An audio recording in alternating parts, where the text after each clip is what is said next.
چیزایی که احتمالا داخل ماینکرافت ندونید پارت 3.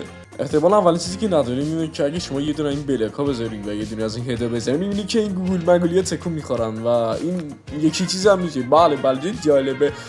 بله اولین چیزی که وجود داره اگه شما یه چند تیبل بذارید و یه دونه شمشیر میخواید اینشانت کنید میبینید که اینشانت زیاد خاصی نمیده، ولی اگه شما بیاین میبینید که چیز خاصی نمیده، درسته. ولی اگه شما بیاین یه دونه کل اینجا رو با کتابخونه یا همین بلاک های کتاب پر کنید و بیاین از دوباره بذار من یه شمشیر بیارم، خب بیاین دوباره چیز کنید که این چندهای خیلی بهتری به ما میده.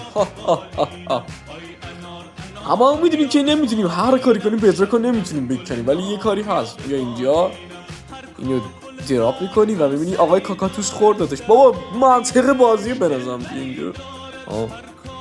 باید بگه چرت و پرت بخوای سابسکرایب کن.